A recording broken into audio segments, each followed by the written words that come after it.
Yo, what's good, YouTube? It's your boy NosaaNation, man. Today we got a new special video, man. Magic Johnson and Larry Bird. This is gonna be the final part to the documentary, and honestly, this documentary is really dope. If you guys want me to react to more documentaries, put it in the comments down below, and I'll react to the first one that y'all put. You know what I'm saying? With that being said, I also want to tell you guys, you know what I'm saying, thank you guys a lot for the past, you know what I'm saying, for the past videos for the documentary that I posted. You guys have been showing a lot of love. You guys have been, you know what I'm saying, smashing that like button, and I'm sure y'all have been sharing it to y'all friends and anything like that. You know, keep the support up, man, because I actually do want to do this on my channel for real, like more and more, you know.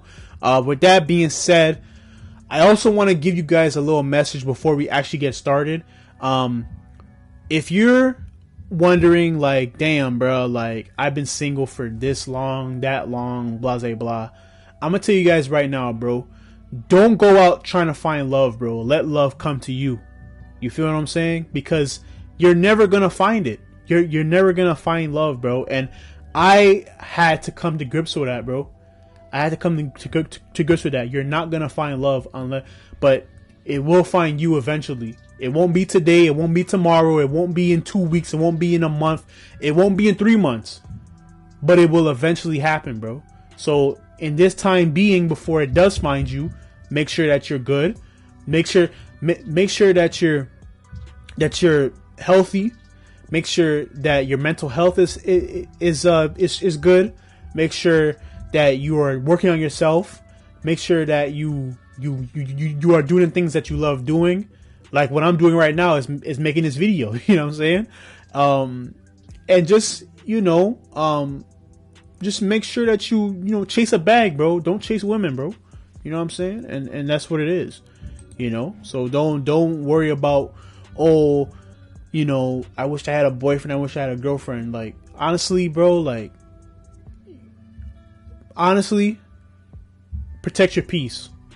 Like, because if you don't find the right person, and you will find the wrong person, if you go out there trying to find love and find a relationship, you're gonna find the wrong person. You're gonna bump into the wrong person, and guess what's gonna happen? They're gonna treat you like shit, bro. But if you're just patient and you allow it to happen naturally, organically, you're gonna find the right person every time, bro. And it's going to happen, bro. You know what I'm saying? But just gotta stay prayed up, and stay blessed. You know. So yeah, I just want to tell you guys that if you're new here, hit that like button, comment, subscribe. You know, all that. Finish that. It's gonna be a really long video, so be sure to grab your popcorn, grab your drink, and let's get straight to it, man. My head.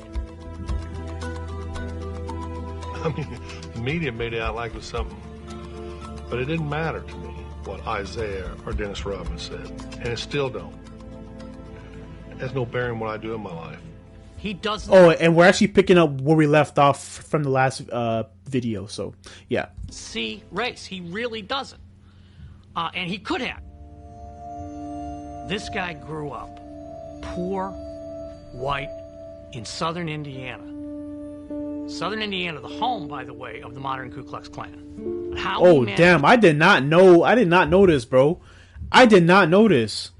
That Indiana is like the birthplace of, what did he say? Southern Indiana, the home, by the way, of the modern Ku Klux. Southern Indiana is like the home of the KKK. Like, what the hell? I did not know this, bro. I did not know this. Like, this is new information to me. What the fuck? Sheesh. Hey, bro, like, I don't know how the hell black people even live in Indiana. For real, bro. Like, if you're from Indiana and you're black, let me know how you deal with that shit. Because I don't know, man. I don't know, man. You got people out there who, you know what I'm saying? You feel me? Like, you got people out there who are really with that shit. Like, we don't like black people. Like, you know what I'm saying? Like, you really got people out there who really don't like. There's people out in this world who don't like black people, bro. And I had to accept that, bro. I have to accept that. There's people out there who don't like black people. You know, I used to, like back in the day in high school, I used to wonder, like, yo, why is this person not like me? Like, what did I do?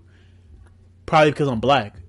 You know what I'm saying? Like, it wasn't because of me, because it's probably because I'm black. And that's just what it is, bro. That's just what it is. To me, that's how I feel. That's how I feel like that's why they didn't like me. You know? Like, that's just what it is, bro. But, you know, it is what it is. Because I'm not a bad person. And I know that in myself, I'm not a bad person. So if you don't like me, what else can be the reason? What did I do to you? You know what I'm saying? Klux Klan. How he managed but that's crazy, not though. to be affected by Shit. the cultural milieu that he grew up in is, I think, a miracle. To me, it's inexplicable. When I was in about 6th or 7th grade, I couldn't wait till school to be over because I knew over on the courts, the waiters from the hotel would be over there. They were black, older, and they let me play. You know, I always looked at that as I got an opportunity to play against a black man, and they treated me good.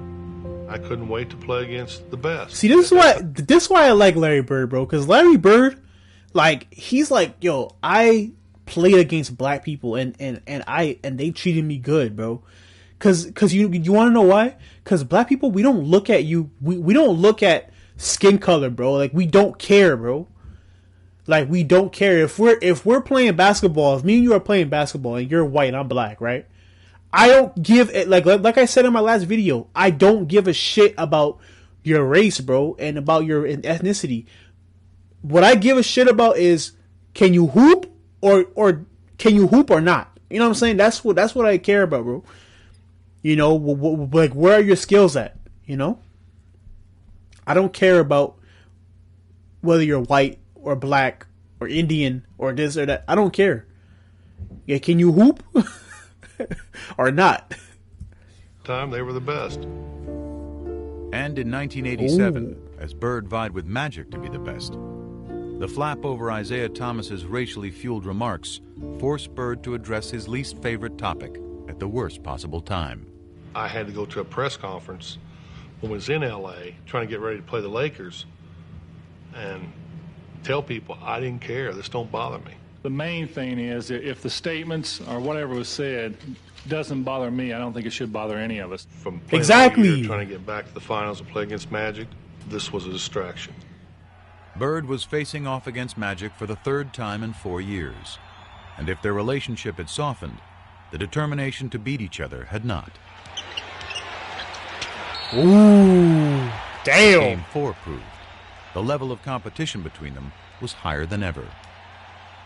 Bird played awesome down the stretch of that game. Trailing 2-1 in the series, the Celtics were down by 1 point in the final minute of the game.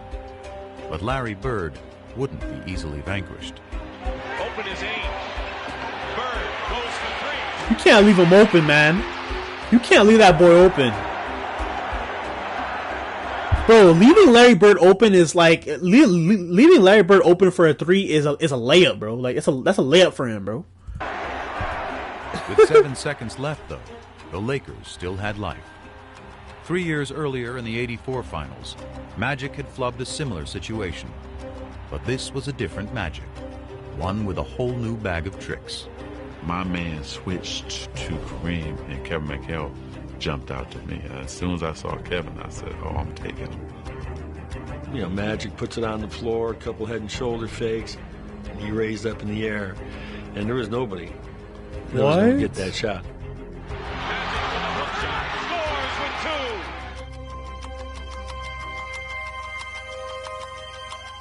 Yo, he made that, bro. That's a sky hook. Bro, Magic had his own sky hook. I did not notice. We'll get that shot. Ain't no way, bro.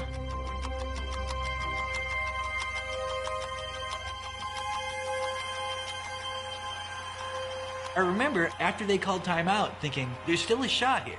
Celtics may still win this game. Well, they set up a great play. Bird walked Worthy all the way up, forced the denial all the way up. We've done it before. Clear everybody out, go to the ball, and break to the corner. He caught it here, and as he caught it, all he had to do was turn. And he just turned, and he just let this thing go. Bird fires it. Got a wide open look. Couldn't believe it. And I'm standing right there. It is straight as an arrow. Dead on. We're lucky because it was right on line. He looked at me. No way! I know he went home and was like, I know he was mad as fuck. I know he was mad as shit when he missed that shot, bro. Yo, that shot looked like it was gonna go in, I swear, bro. We're lucky because it was right on line. That shot looked like it was gonna go in. How did you ever leave me that wide open? You gotta be kidding me.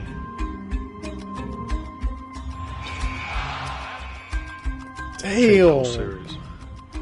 The Lakers won the series in 6. Damn, man. In the aftermath of a year in which Magic had won his first MVP, the rivalry suddenly took on a new tone. Magic's just a great basketball player. He's the best I've ever seen, you know. Unbelievable. I don't know what to say. I was shocked that he said it, because I thought to myself, maybe this is the beginning of a new era that's not going to include him. It was the passing of the torch a little bit. After vanquishing Bird in '87, Magic wasn't done winning. The following year, he squared off in the finals against his good friend Isaiah Thomas and the Pistons, beating them to become the NBA's first repeat champions in 2 decades. Damn. By the dawn of the 90s, he'd won 5 titles, played in 8 finals, and equaled Bird's MVP tally of 3. But the more Magic won, the less Irvin seemed to be around to reap the spoils. Once I tasted the champagne and the championship, I wanted more of that and more of that. So Magic kept growing because we were successful. And the persona and all of that came with that. The Prince of L.A. was now the king. And in Hollywood, being royalty had its perks. What was Irvin Johnson's vice? Now, you know my publicist wants me to say winning. But women loved Irvin.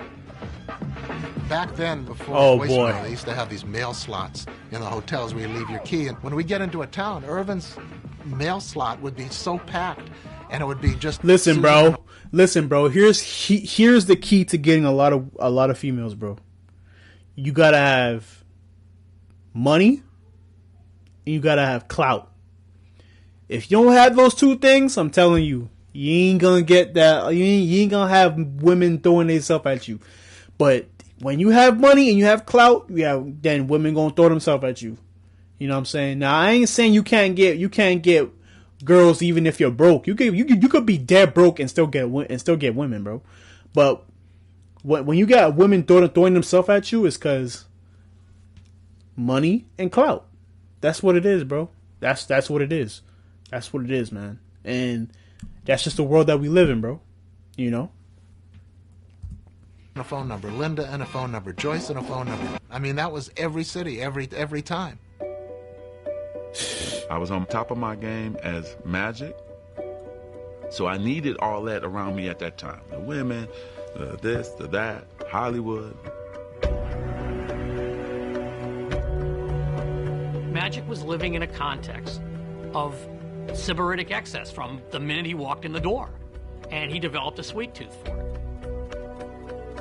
it. Sex with several women at the same time. Yeah. Like I said, women have different fantasies. Some want to be with 2 or 3 at a time. You know, one time I had 6 at one time. That's just... I really do believe he looks upon Magic Johnson as a movie character he played. I think Irvin got overwhelmed in L.A. by what it meant to be a star. That's probably true that the Magic ego swallowed Irvin a little bit, but that's okay because I couldn't win 5 championships without that. Through all of this haze of women and money and fame and fortune, he still kept basketball at number 1. He never seemed to lose that focus. And you know what's crazy? Some people do lose that focus, but Magic didn't lose that focus. Larry Bird didn't lose that focus, and I'm sure these guys had women had women throwing themselves at them, but you know what I'm saying, they never lost that focus, and that's the key. The key is to not lose the focus on what got you here, because a lot of guys get lost in the sauce. And I'm telling you, when I get famous on this YouTube shit, I'm not gonna be lost in the sauce. You want to know why? I'm too humble, and that's the key. That's the number one thing, bro. You gotta be humble, man. You can't let shit get to your head. When you let shit get to your head, that's gonna be your downfall. And that's another gem that I just dropped on y'all. You can pick it up if you want, or leave it on the ground. Larry had 2 jobs his last 7 years of playing. It was playing basketball.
Home on the weekend, and it was black and swollen, and he'd sit around on the weekend and put that boot on and go again. If you get paid to go to work, you got to go to work. It was a situation that he was seeing almost daily. He had lost the structural stability in his spine, so it would slip into abnormal positions to try and lock. Damn, bro, Larry Bird had a lot of back problems, bro. Oh my gosh. Damn. So that's why, like, that kind of forced him to retire, right? Like, put in the comments down below if that's true. Like, did that force him to retire? Like, did he have to retire because of the back problems, or was it because he had like I don't know. We're gonna find out. Lock itself to get an artificial stability. That's like getting your finger stuck in a door and somebody's still pushing on the door. Oh. So what we had to do was unlock his spine, realign it, do techniques that would hold that for 4 hours, 6 hours, that type of thing, and then he'd go play basketball. Oh, shit. Every time I would play, I was wondering if I was going to be in a wheelchair. Was I ever going to be able to, you know, walk on the beach or hold my kids? His pain and his quest for basketball became all-encompassing. Very few people really knew what Larry was living with. Because this was Larry's issue, and there was no sharing of his pain. You know, I probably should have retired in 88, 89. But it's that competition. Maybe one more chance, me and Magic could get together in the finals. But it never happened. Sleeping, really, laying down, just waiting on the game, and the phone rings, and the voice says, "Hey, you gotta come back to LA." And I said, "Okay, why?" "Well, I can't tell you until you get to LA." Damn. So I said, "Okay." 2 hours later, he was in the office of Lakers team physician Michael Melman. Dr. Melman starts to tell me that, you know, through the physical that I took, that they discovered that I had HIV. Oh, shit. See, I knew Magic had HIV, but damn. I mean, you're gonna catch it, bro. Like, bro, you're going to 50 states, right? You're going to 50 states. You're going all over the country, right? And you having sex with all these women in all these different states, all these different cities that you're going to. Now, mind you, back in the day, there was like maybe like what 29 teams, 30. There was 29 teams about. I mean, like with 28 teams. Sorry, there was like about 28 teams. That's 28 teams. That's 28 cities that they got the team that has to go to, including LA. So yeah, LA plus the 27 other cities. So I mean, you're gonna catch it, bro. You're gonna catch HIV if you're going to all these cities having, you know what I'm saying, relations with all these different women, you know? First time ever in my life, I'm such a control freak, right? Do things the right way. I'm out of control. Oh, it was everything. How is it possible? What happened? How did it happen to me? And my mind is racing, you know, and then you're just devastated. Further complicating things, Magic had gotten married just 2 months earlier, and he feared the worst for his new bride, Cookie, who was pregnant with their first child. I don't know what's going to happen with my wife and my baby. Damn. I don't know what's going to happen to me. I don't have control of the situation, and I was lost just for that next 2 or 3 weeks. And after Magic learned neither his wife nor his unborn child were infected, he began revealing the news to his inner circle. The phone rang, and it was Magic's agent, Lon Rosen. And he said, Irvin's looking for you, call him. And I said, I'll call him when I get to Paramount. And he says, call him now. I said, Lon, I'll call him when I get to Paramount. I'll be there in 20 minutes. And he said, you got to call him now. Irvin's HIV positive. Damn. I remember I was sitting on the bed. I remember standing up at that point. And I said, how is that possible?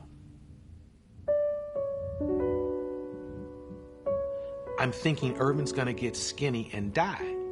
I mean, literally, that's what I thought. Irvin's gonna get skinny and die. The first person I thought of was Larry. I wonder what Larry thinks. The day that I heard about Magic, it just sort of changed my love for basketball. It shook me up. You know, you get that feeling, probably the same type of feeling I had when my father died. He wants to understand why, you know, how can I talk to him? How, I need to speak to him. It was just really important for Larry to talk to him. You know, it's sort of, I don't know. I wanted to hear it from him, probably didn't believe it. Calls me, we're talking, you know, it's just, how you doing? I heard about it. Yo, I ain't gonna lie to you. This kind of emotional, man. I ain't gonna lie to y'all, bro. Like, my bad, man. Hey, I ain't finna be on this bitch crying or nothing, but this kind of emotional, man. Like, damn, bro. Imagine, like, you work hard, you work all your life for something, and then, you know what I'm saying, he was in his 13th season. So, I mean, sorry, he was in his, 10th season? 10th season, maybe. When he got that call, like, or 13th, right? 13th. He got that. Actually, I think he contracted in 1991. So I think he was like in his 13th year in the league, and like, imagine you go 13 years in the league, and you're like, and then like you get AIDS, and now you have to retire, like shit, bro. You can almost hear both of us. That's probably like the worst news to ever receive. Tears in our eyes. And I'm choked up because he did call me. And, you know, when something happens,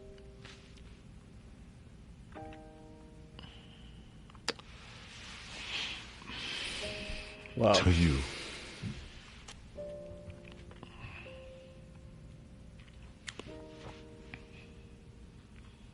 emotional, man. And then you find out who really your friends are. and people who really care about you.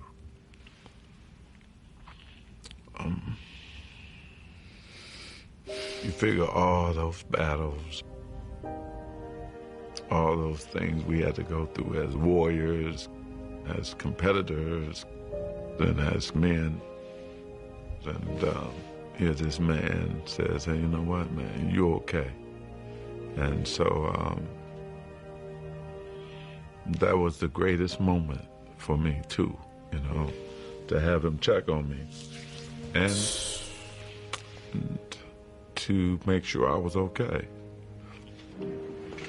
I'm telling you, bro, I at your worst time, at the worst time, bro, like, that's who you're gonna know who your best friends are, bro. Like, that's who you're gonna know who your friends really are, bro. Like, the ones who reach out to you and say, yo, hey, yo, bro, you okay? You good? Those are the ones that you need to keep around in your life, bro. Like, for the rest of your life. You know, for a long time. You know?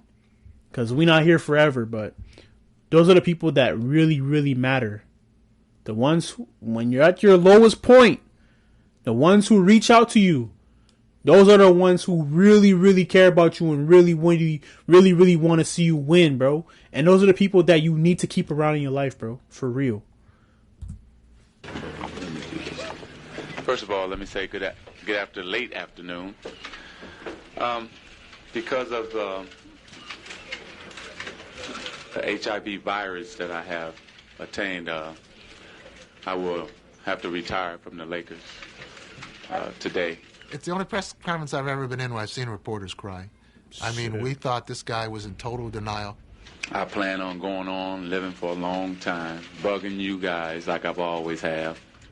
We thought this smile was going to be wiped off his face forever, and he was going to die, but we're going to watch him die in public. I just remember in the room, he was joking, and I'm sitting there looking at him crying, and he's like, Coop, man, I'm going to be okay. I'm going to be okay. It's going to be all right. I am going to go on, I'm going to beat it, and I'm going to have fun. Sure, come on. You're going to beat this? And to him, it was a contest.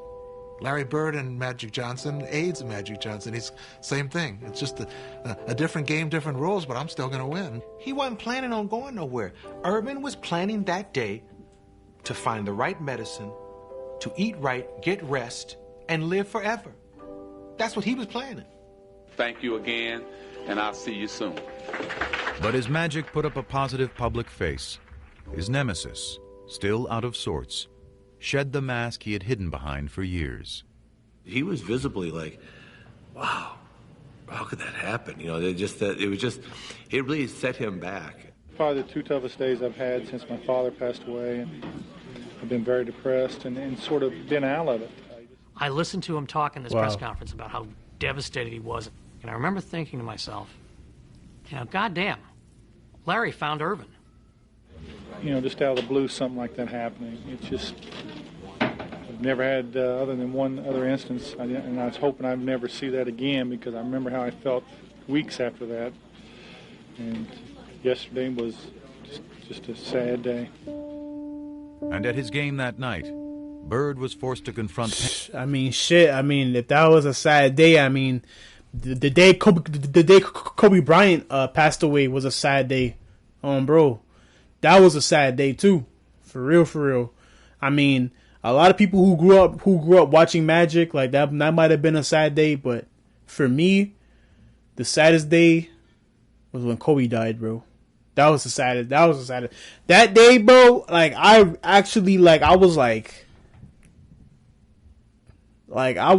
was really fucked up. I'm not gonna lie to y'all, bro. Like, I was really fucked up when Kobe died.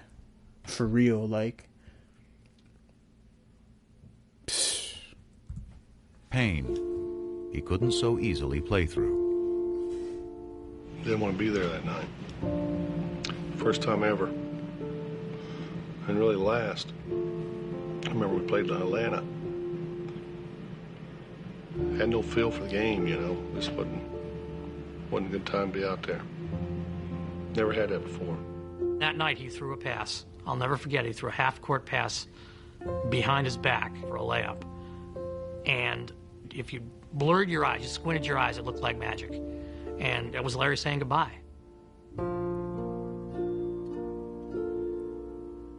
You know, I mean, this is so emotional, man. What the? Yo, this is doing something to my chest, bro. Damn, bro. Oh my gosh, this is emotional, man. Yo, bro, yo. I don't want to be on camera crying now, bro. Like, yo, y'all gotta, yo, stop, bro. It's amazing what it does to you. No, what man, you this put is your emotional, body through, man. and what you do, and what you say, and how you feel, and knowing that he's not there wouldn't feel right. But I think it's all them years that, what's he doing? What if he's practicing this hard? I bet he shot 500 shots a day, and I didn't get 500 in. It's always that mind games. Bird played through the 91-92 season, his last in the NBA. But a part of him was already gone. I didn't check the papers anymore. It didn't matter. I still wanted to compete, but it wasn't the same. It really wasn't. Well, it's the same without Magic, man. With the exception of that year when he was called Tragic Johnson because on the basketball court things didn't shake down properly, this is the first time I'm hearing ignorance, hatred, vicious, nasty things. There was some of my former teammates who had their own little things that they were talking about and why this happened to me. You know anybody else that's heterosexual that got it? Come on, man. You're in denial. I've been called gay, faggot, Irvin's lover. I've been called all that shit. Lon Rosen got a call That's from crazy. Isaiah Thomas asking, I keep hearing Magic's gay. And Lon said, well, for crying out loud, you know better than anybody he isn't. You're one of his best friends. And he said, well, we don't know what's going on in Hollywood. And the fact that Isaiah was questioning why he got this, I think it was really, really hurtful to him. He used to say, I don't want people to so that's why Isaiah Thomas and Magic Johnson, like, they had like a little falling out and shit. Me and my hugs. He loves to be loved. And that's what bothered him the most, that people would change in relationship to him. He would show up at the Lakers facility to work out and to shoot some baskets, and he'd try to engage his teammates and say, hey, you want to play a little one-on-one before practice? And, oh, geez, no, I can't. I got to go get taped. Or, oh, geez, I got work to do. I got to do something else. The worst thing of all Damn, that's fucked up. That I couldn't play basketball. I don't even think dealing with HIV. It was I couldn't play. The game, the surroundings was his whole world. That's his personality. When you take that away, you're hurting. I knew he was hurting in a big way. The only sex is safe sex, and that's no sex. As basketball went on without him, Magic performed ably in his new role as HIV educator and spokesman. I'm helping every way that I can. But he still pined for the arena, which had made him a star. So when he was invited to play in the 1992 NBA All-Star Game, he jumped at the chance, promptly stealing the show and winning MVP honors. But that was just a warm-up. For the encore, Magic had up his sleeve. He's not done yet because we're going to go to Barcelona and bring back the gold for everyone here in the United States. Thanks, Larry. For the first time ever, NBA players would be competing in the Olympics. And Magic, armed with a message, was not about to miss the show. It would have proved to people. Ooh, 1992 Dream Team, baby! Yo, if you guys want me to react to a documentary of the 1992 Dream Team, put in the comments down below, man. I actually wanted to know, like, if you guys want me to react, because I never actually seen any of their highlights. I never seen any of the games or none of that. So just let me know. Let me know. You were not going to get the disease playing against me. And then also for me too, personally, it was therapy. It was a way to say, man, yeah, you get to do this one more time. There was also one other perk. I think playing with Larry was very important. That's something they talked about. I mean, he was going to be on the Dream Team. He was going to be with Michael. He was going to be with Barkley. But he was going to play with Larry. Wow. Magic kept saying to him, I just want to get you out on that court one more time. Let's just have one more sequence like we had all the way back in 1978. But it was interesting that with Magic being the one that was HIV positive, he felt great. He was in the best shape of his life. I got a smile on my face. He had worked so hard to make sure he didn't go there as a token player.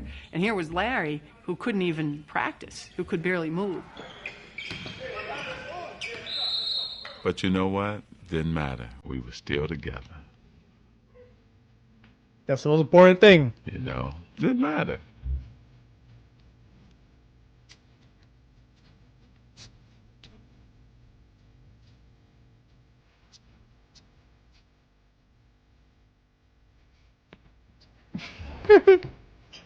Hey, man.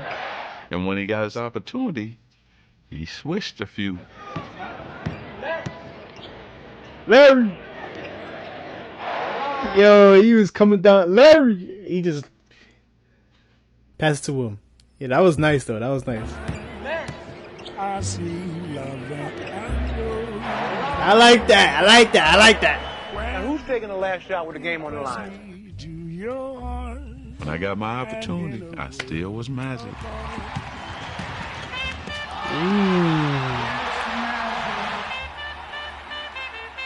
14 years after they'd first crossed paths, the smiling kid from Lansing and the shy boy from French Lick were happily back together in Barcelona. But it took just one glance outside their hotel's front door each morning for them to see that as far as they had come, they were as far apart as ever. The only way you walk out that door if you wanted attention. But I asked this guy, I know, how can you get around this? There's got to be a way. Lo and behold, there was a side door. You can go wherever you want. I was going to tell him about it, but seeing that smile on his face, the closer you got to that front door, come on. He didn't want no side door. You know Irvin. He'd go right in the middle of them. Turn the long way, sweetheart. There you go. I'm going out the front because that's who I am. I don't go out the back. I don't go out the side. But that's not me. If you want to go somewhere in a hurry, there's a door that leads you there, and I found it. I respected him for that. And so, hell, I would try to find a side door for him. And we never tried to change each other. That's what made this relationship great.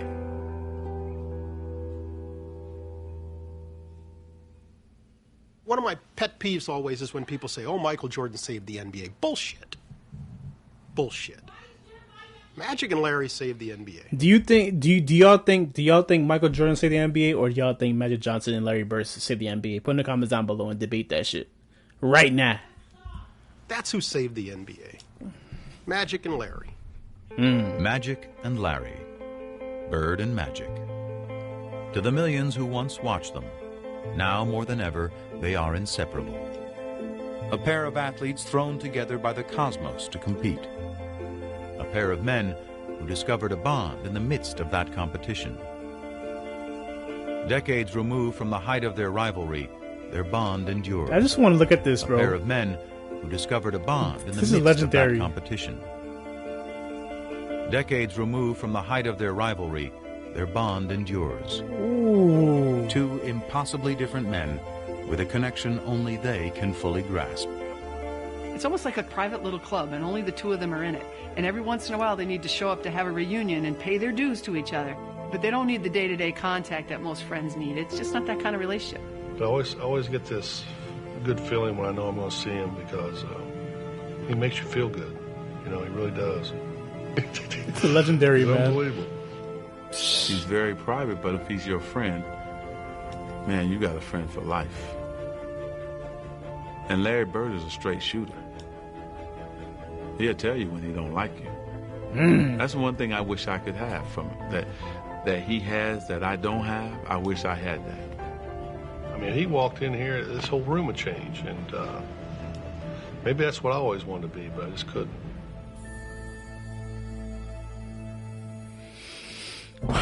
Wow, what a dope documentary, man. Sheesh. Now that concludes the documentary. Wow. Thank you guys so much for requesting for me to react to this documentary. We made it, man. We made it. Now, put in the comments down below what's the next documentary for me to react to. And with that being said, hope you guys have a blessed day. Hope you guys had a great day. And also, and with that being said, man, I'm gonna see you guys next video. Thank you for watching, and I'm gonna see you guys next video, man.